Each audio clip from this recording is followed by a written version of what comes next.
The corner, the corner, the corner.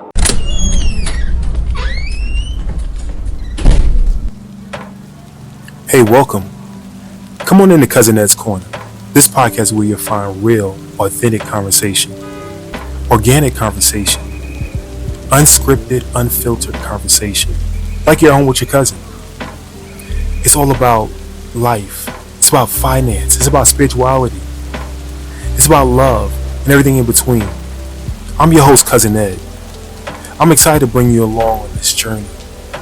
So sit back and listen in as we dive into a wide range of topics. I have some diverse guests coming on with an array of thoughts and opinions. My goal is to create a space all for us to connect and communicate. It's not really about me. It's about the community as a whole. Let's enjoy it. Let's sit back. Let's think about our past. Let's move into our future. It's about The corner, the corner, the corner. So no matter how you cut it or slice it, we're all here together. I'm just here to give you a piece of my heart, my mind, my soul, and my mentals. So sit back, relax, and enjoy another episode of Cousin Ed's Corner. The corner, the corner, the corner. What's going on, fam? What's going on, fam? We back again. This is Amos and Cousin Ed. Y'all know Amos and Andy, but now we got Amos and Cousin Ed on Cousin Ed's Corner. And I have the opportunity to be in the car again, riding with my dad, taking a trip. And I said, let me go ahead and talk to y'all, or talk to him, and welcome him back to the show, and just talk about some things that was on my mind, and see how life been. What's going on, Dad? Hey, what's going on, Lord? I'm doing all right. Thank God for every day we get. Definitely. Well, another trip. Yeah, thank God for it. How have you been? Well, I can tell for myself I've been doing pretty good. Taking each day as it come along, trying to improve it in every way I can as the days go by.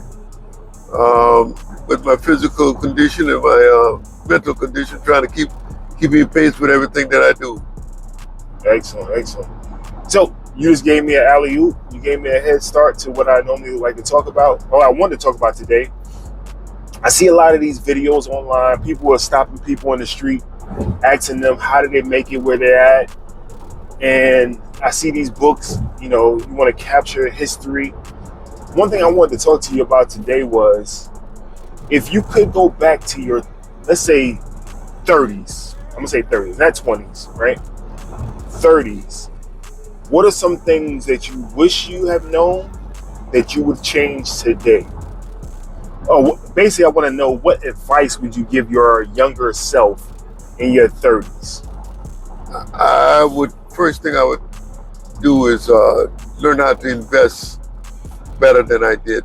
Invest in some more positive things. That's be one of the avenues I would be looking at, investing more at more positive things and saving in a different way than I have done. I've learned over time now, if you invest properly, I think I would have been a lot better off investing more properly than I have been. So that's one of the things I think I would have done more strongly than I did. Okay. I know for myself, I think everybody would say that, so everybody would say that way.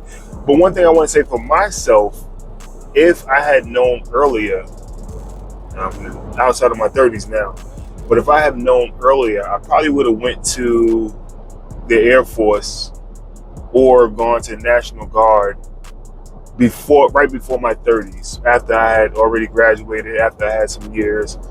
I probably would have enlisted. I should have enlisted right after college, but I probably wouldn't have let the 30s get past whatever the age limit was and enlisted. I think part of that is the investment for the future as well. Not only just serving the country, it wouldn't have been for that, it'd been for the actual other retirement, the other investments behind that, being able to see the world in different ways. So when I speak to young people now, maybe not now because of our current state, but what I would have said is definitely something like the Air Force, where you have a civilian job and going in, especially ones who are able to get a good score in a ASVAT test and have a great career, a great job. I would say definitely do that. Going into my 30s, let's say really my 40s, I agree with you. I would have invested stronger in my 40s. I have done pretty well in my investments. Not knowing everything that I know now today, I would have been more aggressive at that time. So yeah, I definitely agree with that. Now let's fast forward. We said 30s, 50s, right? How old were you when you retired? I was 61. 61. So preparing for retirement, going into your 50s, somebody right now in their 50s, what would you tell them for the next 10 years, getting them ready for retirement? Now it's 65, but getting them ready for retirement. What are some things you would suggest to them getting ready for retirement? I would do the same thing I just told you about what I would do myself. I would give them advice on how to put their money where, when they get to the age of retirement, it's going to be there for them to benefit from. Either in an IRA or either in some other investment where, when you get ready to retire, if you have a good job or a good pension, you're gonna be able to live good and have your family along with you to live better. So thank God when I did invest, I had something put aside so I could lean them back on to take me through these years that I've lived after retirement. Yes. So I would tell somebody to always look forward and try to make the money grow for them in a way that it's going to be there for them when they need it. That would be my advice to anyone that's trying to invest these days at the age in the 50s. Okay. Haven't got there yet, so I definitely will take that advice and continue to invest and continue to look for these next couple of years to retire. Hopefully, knock on wood, I won't be around at 62 working. 65 or 62, 60. I'm hoping to leave out the job market before then, but you never know. Being an entrepreneur, working for myself, things like that. Did you ever think about leaving work and working for yourself before, like in your 50s and like that? Or you always knew you was going to stay until the end? I knew I was going to stay to the end of the job I had.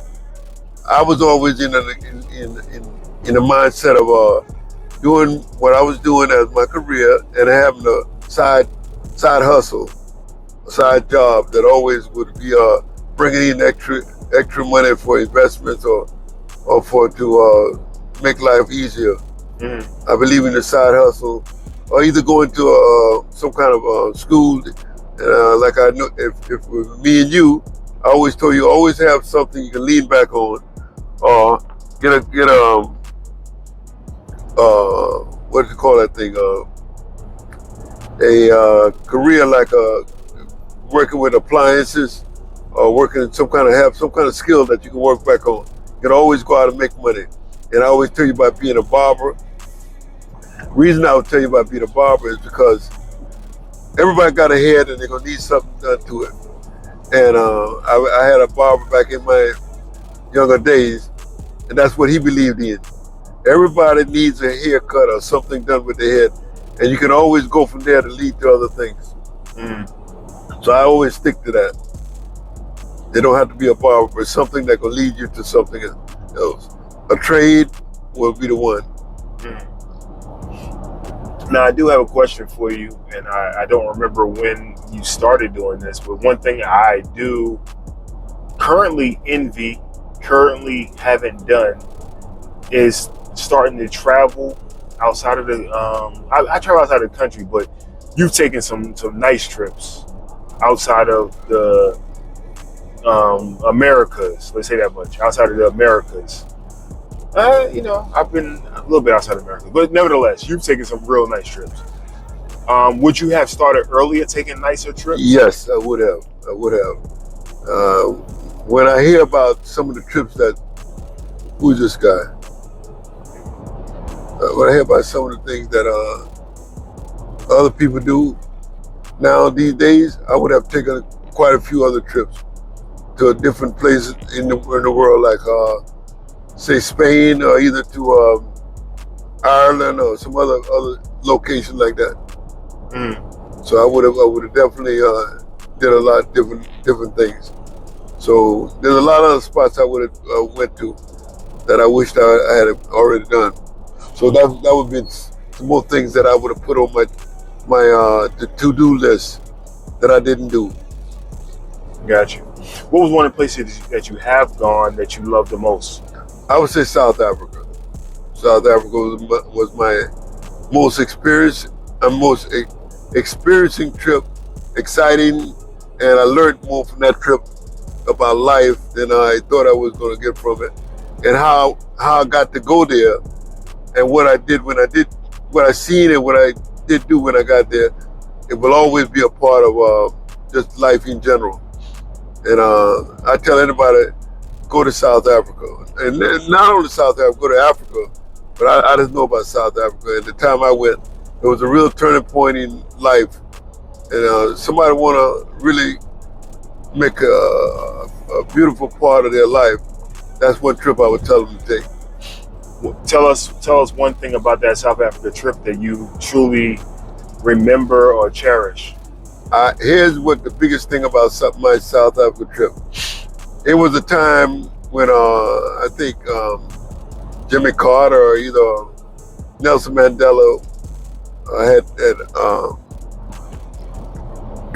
was the president. It was like coming out of slavery. I seen these people coming to life. They were coming out of the jungle or wherever they were coming from, coming to the streets of South Africa, building, traveling back and forth every day, back and forth to work and everything. It was like the South in the United States coming alive like they were doing in South Africa. I really enjoyed seeing it, and I see what struggle is about, and I would like to go back there again just to see how much they have improved over the years. So I really enjoyed that part of the trip. Nice. Yes. So I'm not sure when you started that part of your life, going further away, experiencing further things. I know you've done some other great things in the States. So would you have said in your 30s or 40s to start doing that then? I don't know if that really matters. I'd say 40s, maybe 40s would have make a big difference. In my 40s, yes, because you get so much knowledge when you go on a adventure and you come back. You learn so much from how people in other cultures live and how we got to where we are by what other people do in their own country. Mm-hmm. And you see how your mother and your father, or how the people that you came up with, learned to do some of the things that you know how to do now, or they know how to do. So it takes you on a journey, which I think everyone should have an idea about. Excellent. There's nothing better than seeing it for yourself, not on TV. And when you do see it on TV, you'll have an idea of what's going on. Excellent. Well, that's some of the questions that I had for you about just your experience going through the ages, right? Doing the end of your 30s into your 40s and 50s, and now being ready to retire and retiring. And what do you look back at? And some things you wish you experienced earlier, some things that you would set people up for retirement.